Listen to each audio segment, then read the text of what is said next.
Pozdrav ljudi, u ovom videu ćemo pogledati neke od poznatih ličnosti koje su bankrotirale.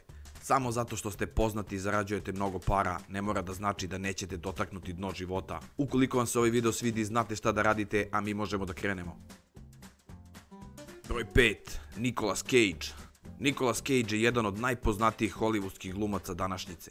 Toliko je poznat da je čak bio prikazan na koricama biologije za 8. razred. Ali iako je zarađivao mnogo, on je trošio mnogo više.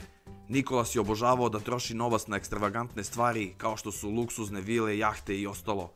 Upao je u problem kada je morao da bankrotira jer je bio dužan $14 miliona. Tada je morao da proda skoro sve stvari koje posjeduje, što je krajnje ironično jer upravo zbog tih stvari je i upao u ogromne dugove. Pošto i dalje glumi u filmovima, on se nekako izvukao iz dugova i nadajmo se da je naučio lekciju. Broj 4. Mike Tyson. Mike Tyson se povukao iz boksa 2005. godine, ali njegova finansijska situacija je već tada bila uveliko uzdrmana. Do 2003. godine je dugovao novac američkim i britanskim poreznicima, advokatima, muzičkim producentima, kao i personalnom treneru. Tyson je morao da plati bivšoj supruzi $9 miliona, a također je kasnio s alimentacijom. Ovaj bivši šampion u boksu je morao da prođe kroz rehabilitaciju, zatvor i bankrot pre nego što je ponovo stao na noge. 2018. godine je postao poljoprivrednik i osnovao je firmu za uzgoj i prodaju marihuane. Ove godine planira da pokrene kanabis mesta za odmor. Broj 3. 50 Cent. 50 Cent je kasnih 2000-ih postao svetski popularan reper, ali on je i pored muzičke karijere snimao i filmove. Također, pored toga ulagao i u razne kompanije. Ali 2015. godine on je prijavio dug od $2,5 miliona, a također je bio dužan za zaostalu alimentaciju. Sljedeće godine je prijavio bankrot. Prošle godine se pojavila priča da 50 Cent posjeduje bitcoine koji mu je 2014. plaćen nastup, ali on je rekao da to nije istina. Broj 2. Larry King.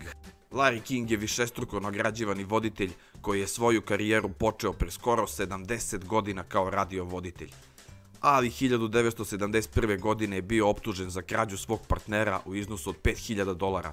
Te optužbe su kasnije odbačene, ali mu je reputacija uništila sve poslovne projekte. King je upao u dugove i bio primoran da proglasi bankrot 1978. godine, ali na njegovu sreću iste godine je dobio ponudu da radi radio emisiju na nacionalnoj frekvenciji po kojoj će ostati poznat, a to je Larry King Live na CNN-u. I na prvom mestu, ko bi bio drugi nego Donald Trump. Predsjednik Trump je kao glavni razlog zašto bi trebalo glasati za njega uvek navodio svoje poslovne uspehe, ali su njegovi poslovni promašaji bacali senku na to.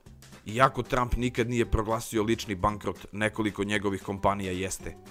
Prva je bankrotirala 1991. godine i to je bio Taj Mahal kazino u Atlantic Cityu. Još nekoliko hotela i kazina je bankrotiralo 1992. A još 2 hotela su bankrotirala 2004. i 2009. godine.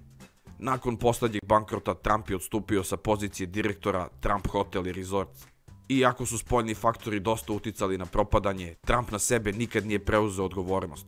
Uporno je tvrdio da je bankrotirala firma, a ne on, i da je samo koristio rupe u zakonu koji su mnogi pre njega također koristili. I to bi bilo to što se tiče ovog videa. Nada se da vam se svidio, lupite like, subscribe, također je možete zapratiti na Instagramu, a mi se uskoro vidimo u sljedećem klipu. Pozdrav!